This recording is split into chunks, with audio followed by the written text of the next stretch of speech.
மட்டக்களப்பு பட்டிருப்பில் அமைக்கப்பட்டுள்ள புதிய பஸ் தரிப்பிட நிலையத்தின் பெயர் தொடர்பில் சர்ச்சை எழுந்துள்ளது. இந்த பஸ் தரிப்பு நிலையத்திற்கு களுவாஞ்சிக்குடி பஸ் தரிப்பு நிலையம் என பெயரிடப்பட்டுள்ளமைக்கு எதிர்ப்பு தெரிவித்து பட்டிருப்பு மக்கள் இன்று ஆர்ப்பாட்டத்தில் ஈடுபட்டனர்.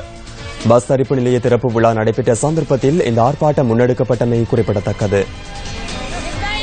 மட்டக்களப்பு பட்டிருப்பு பகுதியில் புதிதாக நிர்மாணிக்கப்பட்டுள்ள பஸ் தரிப்பு நிலையத்தின் திறப்பு விழா நடைபெறுவதற்கு முன்னர் ஆர்ப்பாட்டம் ஆரம்பமானது. பட்டிருப்பு சித்தி விநாயகர் ஆலயம் ஒன்றிலிருந்து ஆரம்பமான எதிர்ப்பு பேரணி பட்டிருப்பு பிரதான வீதியூடாக களுவாஞ்சிக்குடி பிரதான வீதியை சென்றடைந்தது.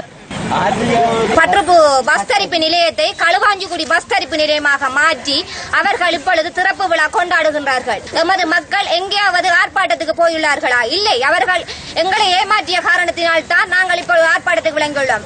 ஆர்ப்பாட்டம் முன்னெடுக்கப்பட்ட இடத்துக்கு அதிகளவான போலீசார் மற்றும் விசேட அதிரடிப்படையினர் அழைக்கப்பட்டிருந்தனர். ஆர்ப்பாட்டத்தை கட்டுப்படுத்துவதற்கு பாதுகாப்பு தரப்பினர் முயற்சித்துக் கொண்டிருந்த சந்தர்ப்பத்தில் திறப்பு விழாவில் கலந்து கொள்வதற்காக பிரதி அமைச்சர் அமீர் அலி வருகை தந்தார்.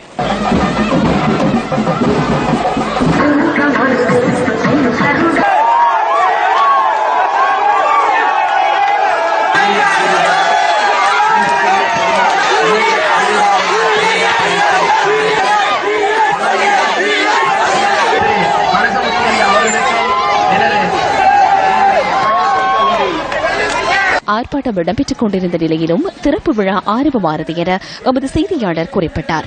களுவாஞ்சிக்குடி பஸ் தரிப்பு நிலையமாக மாற்றி அமைக்கப்பட்டிருக்கின்றது. இதற்கு பட்டிருப்பு களுவாஞ்சிக்குடி என திறக்கப்பட வேண்டும் என்று நாங்கள் எமது பட்டிருப்பு கிராமம் சார்பாகவும் ஊர் மக்கள் சார்பாகவும் நாங்கள் தற்பொழுது திரண்டிருக்கின்றோம்.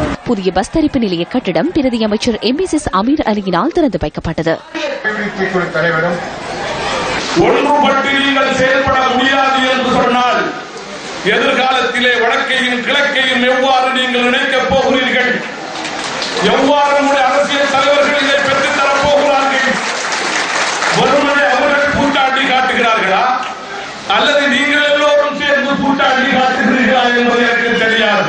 இந்த 2 கிராமம் பெற்ற பிரச்சனையை பேசிக் கொண்டிருப்பீர்கள் என்றால் எப்பொழுது ஐயா நீங்கள் வடக்கையும் கிழக்கையும் எங்களுக்கு இணைத்துத் தரப் போகிறீர்கள்?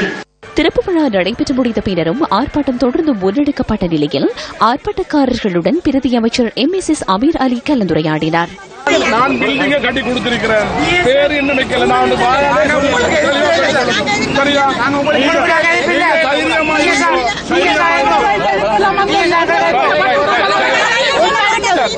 பிரதி அமைச்சரினால் வழங்கப்பட்ட உறுதிமொழியை அடுத்து ஆர்ப்பாட்டக்காரர்கள் கலைந்து சென்றனர்.